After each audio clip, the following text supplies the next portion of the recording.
అందరికీ నమస్కారం.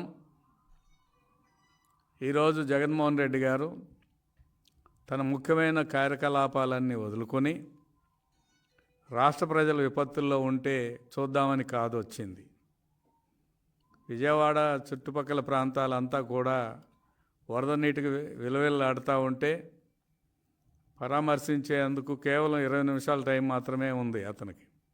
అదేవిధంగా ఉత్తరాంధ్ర అంతా కూడా వణికిపోతూ ఉంటే ఏలేరు కాలువ ద్వారా జరిగిన నష్టం గురించి రాష్ట్ర ప్రభుత్వం ప్రజలందరూ ఆలోచిస్తుంటే ఆయన వచ్చిన ముఖ్యమైన పర్పస్ ఏంటంటే ఆయన అక్రమాల్లో భాగస్వామి అయిన నందిగం సురేష్ను పరామర్శించడం. ములాఖాత్ పేరుతో గుంటూరు వచ్చి నందిగం సురేష్ మాజీ ఎంపీ గారు బాపట్ల వారిని పరామర్శించడమే చాలా ముఖ్యమైన ఎజెండాగా ఈ రాష్ట్రానికి బెంగళూరు నుంచి పనిగట్టుకొని వచ్చారు. ఒక పక్క ముఖ్యమంత్రి గారు 10 రోజులుగా అవిశ్రాంతంగా వరద ప్రాంతాలన్నీ కూడా సందర్శించి ప్రజలను ఆదుకొని ధైర్యాన్ని కల్పించి సహాయం చేస్తూ ఉంటే ఆ రోజున జగన్మోహన్ రెడ్డి గారికి ప్రతిపక్ష నాయకుడు హోదా కావాలి, కానీ ప్రతిపక్ష నాయకుడు నిర్వహించాల్సిన పాత్రల గురించి కూడా ఏమాత్రం ఇది లేదు. ఇవన్నీ పరిశీలిస్తే ఇప్పుడు ఇటీవల వచ్చిన అంశాలకు ఒకసారి చూద్దాం.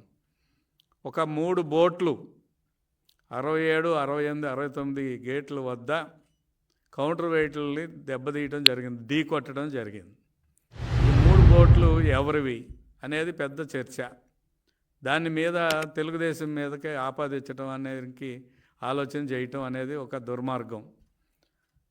ఈ బోట్లు యజమానులు ఎవరు? ఈ బోట్లకున్న రంగు ఏమిటి?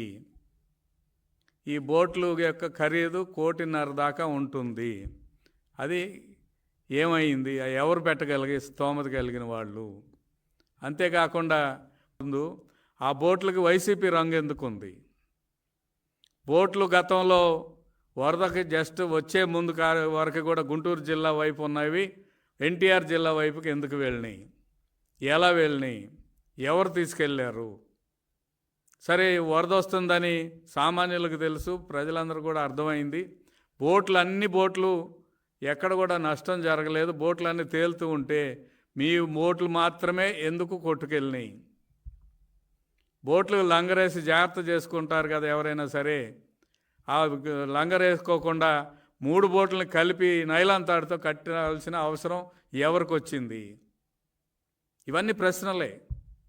ఎందుకు అటువంటి కార్యక్రమం చేయాల్సి వచ్చింది అంటే ఒక కుట్రపూరితంగా ఈ రాష్ట్ర ప్రభుత్వాన్ని అస్థిరతపరచాలనే ఉద్దేశంతో, ఈ ప్రభుత్వం మీద పెద్ద ఎత్తున నెపం రావాలనే ఉద్దేశంతో, ఈ ప్రాంతం మీద ప్రత్యేకంగా ఉన్న ద్వేష ప్రభుత్వాన్ని పడగొట్టడానికి అనేక కుట్రలు కుతంత్రాలు చేస్తూ ఎంత దుర్మార్గమైన కుట్ర దారి తీసేవంటే ప్రకాశం బ్యారేజీని ఢీ కొట్టి నాశనం చేసి ఈ ప్రాంతం మొత్తాన్ని జలప్రలయం కింద సృష్టించి ఈ ప్రభుత్వం ఫెయిల్ అయిందని చెప్పాలని, తద్వారా రాష్ట్రపతి పాలన డిమాండ్ చేయాలని గతంలో మీ నాయకులు డిమాండ్ చేసినట్టుగా డిమాండ్ చేయాలని కుట్ర మామూలు కుట్ర కాదు, ప్రజలందరూ కూడా గమనించాలని విజ్ఞప్తి చేస్తూ, మరి నీ ఆటలు సాగవు, ఈ ప్రభుత్వం అన్ని విషయాల్లోనూ ముందుండి ఆదుకుంటుంది ప్రజలందరినీ కూడా అని తెలియజేస్తూ ఉన్నాను.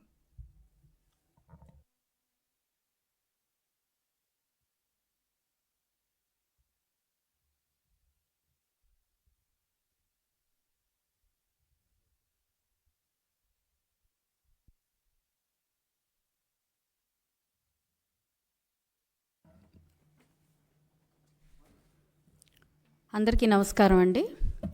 ఈరోజు 11వ తారీఖు 11 గంటలకి మా గుంటూరు పశ్చిమ నియోజకవర్గానికి 11 సీట్లకే పరిమితమైన వైఎస్ఆర్ సిపి అధినేత జగన్మోహన్ రెడ్డి గారు ఒక నిందితుడిని కలవడానికి బ్రాడీపేటలో ఉన్న సబ్ జైలుకి రావడం జరిగింది. వచ్చిన తర్వాత ఆ నిందితుడిని కలిసి వెళ్ళిన తర్వాత అంతా దైవాధీనం అన్నట్టుగా మాట్లాడడం జరిగింది. నిజంగా జగన్మోహన్ రెడ్డి గారికి దేవుని పట్ల భయమో భక్తో ఉండుంటే ఈ ఆంధ్ర రాష్ట్రాన్ని గడిచిన 5 ఏళ్లలో ఇంత అధ్వాన స్థితికి ఖచ్చితంగా లాక్కొచ్చేవారు కాదు. ఈరోజు ఆయన కలిసిన వ్యక్తిని మనం తీసుకుంటే నందిగామ సురేష్ అనే వ్యక్తి పూర్తిగా నేర చరిత్ర కలిగిన వ్యక్తి, అక్రమ ఆర్జనలో నిపుణుడైన వ్యక్తి. ఆ వ్యక్తిని ఈరోజు పనిగట్టుకుని జగన్మోహన్ రెడ్డి గారు కలవడానికి వచ్చారు అని అంటే యావత్ రాష్ట్ర ప్రజలందరూ కూడా ఒకసారి ఆలోచించాల్సిన సమయం ఇది.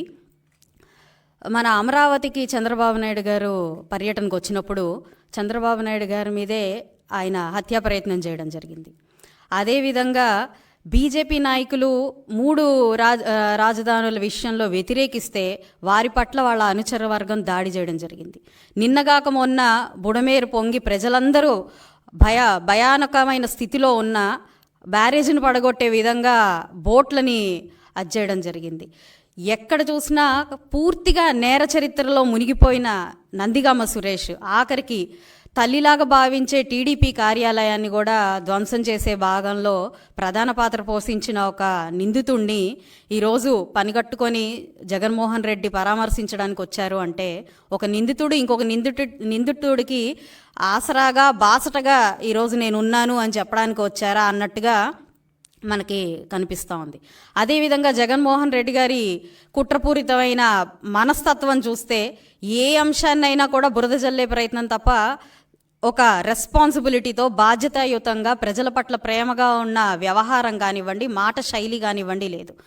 అంతటి వరదలో కూరుకుపోయి వచ్చిన ప్రజల్ని పరామర్శించే భాగం కాకుండా వారికి ఏమందించాలో ఒక ప్రయత్నం కూడా చేయకుండా ఇది కేవలం బురద ఈ గేట్లు ఎత్తేశారు, బుడమేరు వాగు ఈ గేట్లు ఎత్తేయడం వల్ల ఇంతటి విపత్తు జరిగింది, కేవలం చంద్రబాబు నాయుడు గారి వల్లే ఇంత వరద వచ్చింది అని చెప్పి అర్థం లేని అవాంఛనీయ మనకి అనుచిత వ్యాఖ్యల్ని చేసి వెళ్ళడం జరిగింది. అంటే ఎక్కడ ఏ ఛాన్స్ దొరికితే ఆ ఛాన్స్కి బురద జల్లే ప్రయత్నం తప్ప మరొక ఆలోచన కానీ అవగాహన కానీ ఎట్టి పరిస్థితుల్లో లేని ఒక ముఖ్యమంత్రిని మనం 5 ఏళ్లలో చూసాము.